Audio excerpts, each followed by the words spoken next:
Olá pessoal, eu sou a professora Cris e eu estou aqui no curso Professor para que hoje nós possamos falar um pouquinho sobre noções introdutórias de estudo de direito. E obviamente nós não podemos falar sobre noções introdutórias de estudo de direito sem falar da teoria pura do direito de Hans Kelsen e da teoria tridimensional do professor Miguel Reale. Então vamos lá. Bom pessoal, quando nós falamos da teoria pura do direito de Hans Kelsen, um brilhante jurista austríaco que em 1934 lançou a sua obra A Teoria Pura do Direito. Uma obra na qual Kelsen desenvolve todo um normativismo jurídico chamado de normativismo jurídico kelseniano. Por quê? Porque na concepção de Kelsen, o direito parte de uma ciência pura, uma ciência genuína, não é? Que na realidade não suscita e não depende aí da interdisciplinaridade, porque nós estaríamos diante, obviamente, na concepção de Kelsen, da mera importância das ciências sociais e humanas do século XIX e a reprodução de paradigmas teóricos. Então, de acordo com Hans Kelsen e de acordo com o seu normativismo jurídico, não é? Que obviamente tem o positivismo como pilar, nós estamos diante de uma ciência pura, uma ciência genuína, uma ciência que estabelece as suas próprias normas a serem seguidas e que na realidade não deve ser influenciada por outros fatores, como fatores sociológicos, filosóficos. Então, a teoria pura do direito, ela segue essa trajetória aí, voltada muito para a importância da norma. A lei em si, por si, a lei pela lei. E aí, nós temos a teoria tridimensional do direito. Teoria do professor Miguel Reale, o Miguel Reale pai, pessoal, não é o Miguel Reale filho. O Miguel Reale, brilhante jurista, poeta, não é? Um estudioso do direito e que na realidade nós sabemos, o professor Miguel Reale, que foi o coordenador do projeto de lei que desenvolveu aí o Código Civil de 2002, um código voltado para a função social da propriedade, voltado para interesses coletivos e que desmistificou aí toda a visão daquele código paternalista lá da Lei 3071/16, não é? E aí que teve como coordenador do projeto de lei o professor Miguel Reale.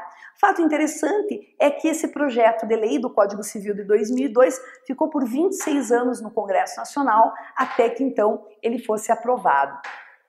Na teoria tridimensional do direito, o professor Miguel Reale, ele trabalha a concepção de direito, né?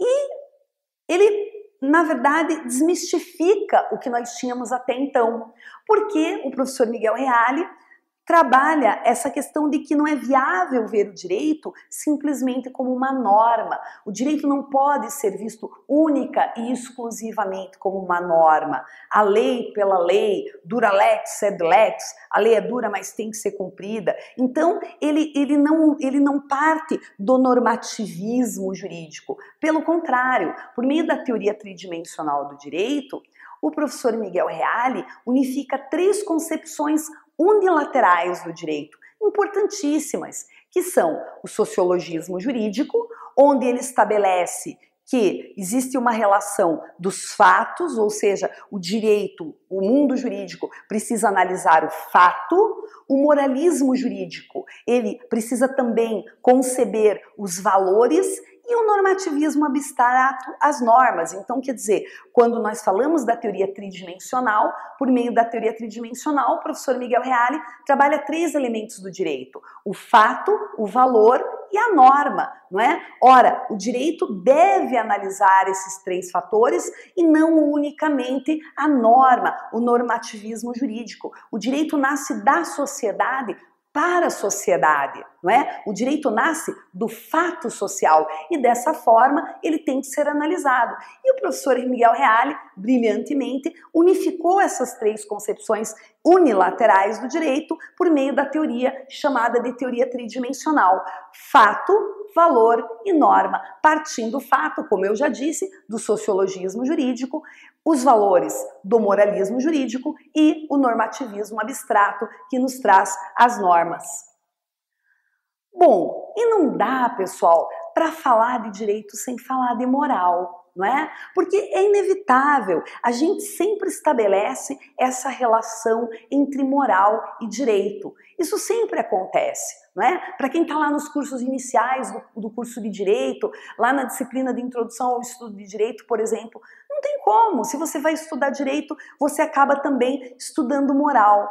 Por quê? Porque a moral e o direito estão muito relacionadas, não é? Quando nós falamos de moral, nós falamos de um conjunto de práticas, de costumes, de padrões de conduta, do agir individual, que formam na realidade a ambiência. E os critérios de moral são grandiosamente subjetivos, porque o que é moral para mim pode não ser moral para você, não é? Porque nós temos que imaginar e temos que conceber a época, a sociedade, a história para analisar os critérios e os conceitos morais. Então, essa análise da moral, ela é extremamente subjetiva, não é? E aí exemplos de questões de cunho moral: não matar, não furtar, respeitar os mortos, né? Não trair, são critérios de cunho moral. Ora, por quê? Porque eles fazem parte da nossa essência, eles integram a nossa essência, né? A nossa essência do que é moral, do que é ético, do que é correto, do que é justo. Mas é muito importante que a gente analise que os critérios morais são muito relativos, porque o que é moral para um pode não ser moral para outro. E no direito, propriamente, quando a gente fala do direito em si, no direito privado, no âmbito do direito civil, do direito material, no direito de família, nós trabalhamos muito com regras morais, não é? Por quê? Porque o direito de família, ele é muito voltado para as relações da sociedade, para a vida em família, para a vida em sociedade. E é impossível você olhar para a sua vida em família, para a sua vida em sociedade, para as suas relações no trabalho, para as suas relações afetivas, e você também não olhar para elas sobre a ótica moral. Então, em virtude disso, o direito de família, que trata de todo esse contexto das relações familiares, ele tem inequivocamente muitos critérios de valoração moral aí apreciados.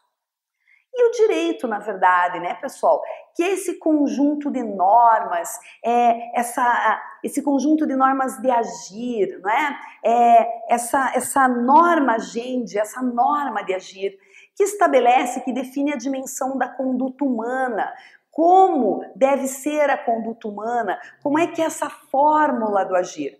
Veja, pessoal, trata das ações humanas, mas das ações humanas em relação à prática do indivíduo, não é? Quais são as práticas que devem ser seguidas? O que é direito? Quando a gente fala de direito, nós vamos ter inúmeros conceitos para direito. Alguns vão me dizer, professora, direito é o que é justo. Outros vão me dizer, direito é o que é correto. Direito é o que é ético. Direito é uma norma de agir, não é? Então, os conceitos de direito, pessoal, eles são inúmeros.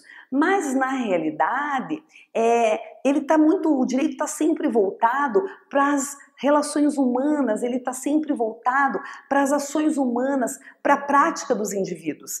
E também, pessoal, sempre que a gente fala em direito, se investiga muito o ânimos, né? O ânimos do agente, a intenção do agente, o que ele queria fazer, não é? Então é importante que a gente entenda que quando a gente fala de direito e moral, não é?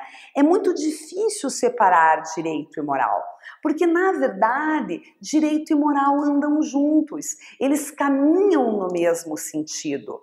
Então, o ideal na realidade é que a gente lance para a sociedade um olhar voltado para a harmonia entre direito e moral. Quando eu coloco ali para vocês, né, que o direito ele visa prevenir o conflito e viabilizar a existência em sociedade, trazendo paz, segurança e justiça.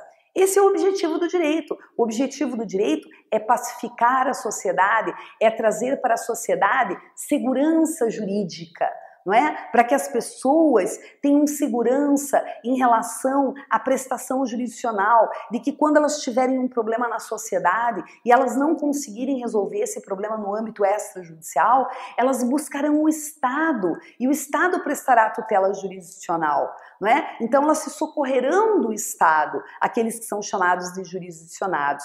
E o Estado prestará a tutela jurisdicional por meio do Poder Judiciário, que é o poder a quem compete a função jurisdicional, e ao atuar, ao dizer o direito, ele estará, na realidade, pacificando a sociedade, solucionando os conflitos de interesses. E é possível que isso seja feito sem que haja um critério de valoração moral? Não, não é? Para que haja essa análise, obviamente, existe toda uma análise sobre a ótica social, sobre a ótica moral, sobre a ótica jurídica. Então é preciso que a gente tenha a compreensão de que moral e direito andam juntos.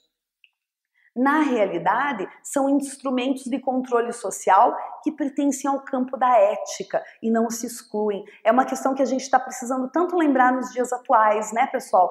Essa questão de que tanto a moral como o direito têm que andar juntos, porque são instrumentos de controle social que buscam o quê? Trazer harmonia para a sociedade, pacificar a sociedade. E, como eu coloquei aqui para vocês, são conceitos próprios e distintos, tanto moral como direito, mas absolutamente inseparáveis. Nós não podemos separar a moral e o direito, e nem o direito da moral, ok? Porque eles pertencem a um campo fundamental para a nossa sociedade, que é o campo da ética. Pessoal, até a próxima!